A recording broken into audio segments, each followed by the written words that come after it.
Have you ever shared a small secret with someone you trusted? Someone who stood close to you and spoke kindly and later wished you had stayed silent because one simple sentence changed everything in your life. We often believe that people who smile with us are safe, that people who listen to us care, and that those who work beside us will protect our words. But sometimes the closest ears are not the safest, and sometimes the softest smiles hide careless hearts. This is the story of how one tired man learned that lesson too late. In a busy city full of noise, smoke, and long working days, there lived a simple man named John. He was a factory worker who had spent 8 years of his life inside the walls of a large cement factory at the edge of town, waking up every morning before the sun, washing his face with cold water, quietly eating the same simple breakfast, and putting on his faded green uniform that always smelled of dust and sweat. Every day, John walked the same road, passed the same tea stall, nodded to the same guard at the factory gate, and joined the long line of workers who carried heavy cement bags from one place to another. Lift after lift, step after step, loud machines screamed around them without rest. John's hands were rough, his shoulders were stiff, and his back hurt almost every night, but he rarely spoke about it. He believed that honest work was a blessing and silence was strength. And he told himself that many people had harder lives than his. At home, John had a small family waiting for him. His wife, who managed the house carefully, and his young daughter, who ran to him every evening when he returned, hugging his dusty legs without caring about the gray powder on his clothes. Those hugs were the reason John never complained, never shouted, and never thought of leaving his job. At the factory, John was known as a quiet and loyal worker, someone who never argued, never arrived late, and never caused trouble. Because of this, he trusted the people around him, especially his co-workers whom he saw every day, shared meals with during breaks, and worked beside for long hours. One of those co-workers was a man named Mike, a friendly face who often laughed loudly, asked about Jay's family, and spoke as if he cared deeply. Over time, John began to feel that Mike was someone he could trust. But inside Jay's body, something was slowly breaking. The work was heavy and the days were long. Recently, his strength felt less than before. His legs felt weak by afternoon, and his mind felt tired from the endless noise and repetition. Yet he did not feel anger toward the factory or hatred toward his boss. He only wished for one lighter day, one small break, just enough to let his body recover. One evening after a particularly hard shift where the bags felt heavier than usual and his back burned with pain, John walked home with Mike, the sun already low in the sky. As they passed the factory gate, John stopped for a moment, breathed deeply, and spoke words he had never said out loud before. He said softly that his bones were aching, that the loading work was becoming too hard for him, and that maybe, just maybe, he would ask the supervisor for lighter work for one day so he could rest. He did not say he hated the job.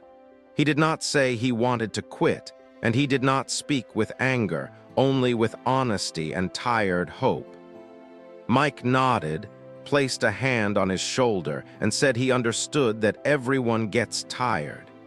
Hearing those words made John feel lighter because being heard felt like relief, and he believed he had shared his burden with a friend.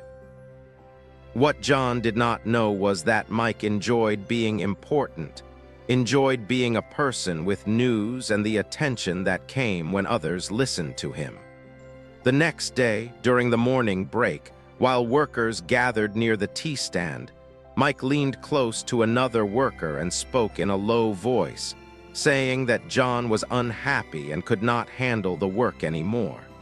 The worker looked surprised and asked if John was planning to leave. Mike shrugged and said maybe he was fed up. With those small changes, the truth began to bend. Tiredness became unhappiness, and a wish for rest became a desire to leave. As the hours passed and the words traveled from mouth to mouth, each person added a little fear, a little imagination, and a little drama. By the end of the day, the story no longer belonged to John at all. By the next morning, the story had already grown beyond control, moving faster than Jay's tired body ever could. One worker told another that John was planning to quit. Another said he was unhappy and spreading negative thoughts.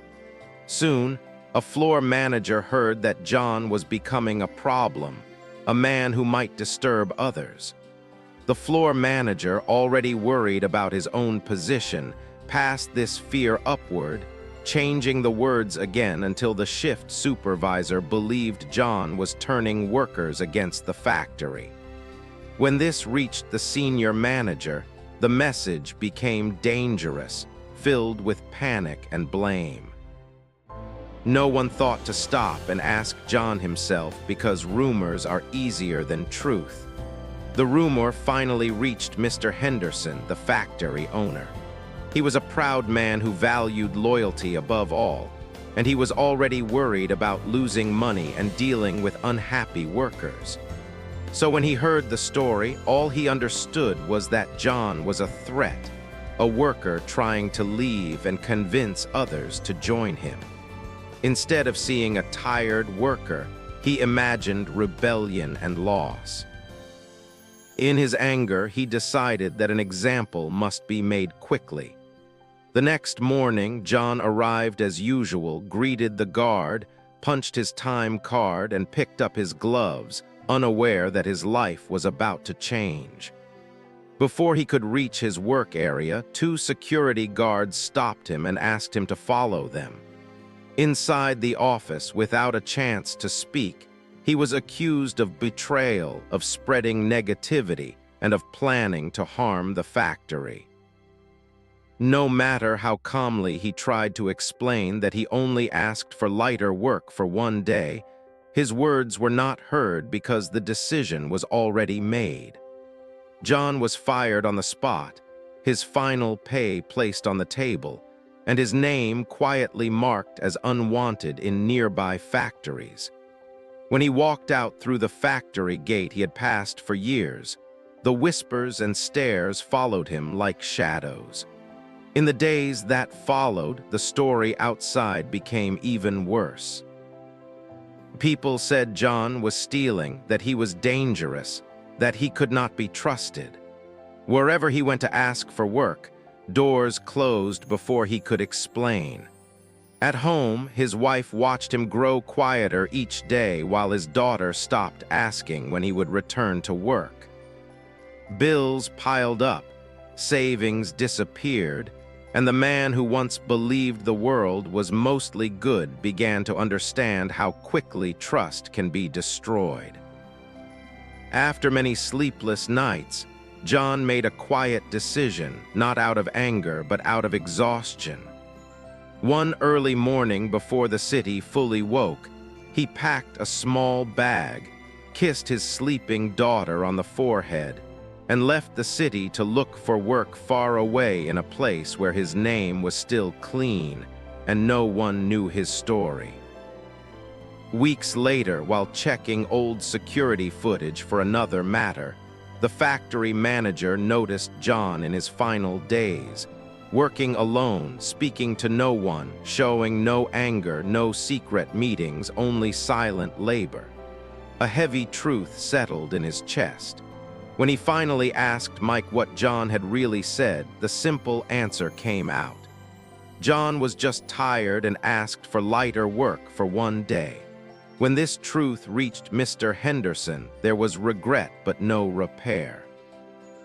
Because John was already gone, his place at the factory empty, his name only a quiet reminder of a mistake made too easily. And so the story ends by teaching us that not everyone who listens cares, that words once spoken cannot be taken back, and that silence is sometimes protection. Because sharing your pain with the wrong person can turn honesty into horror. And wisdom is not only knowing what to say, but knowing when to keep your struggles safe within heart.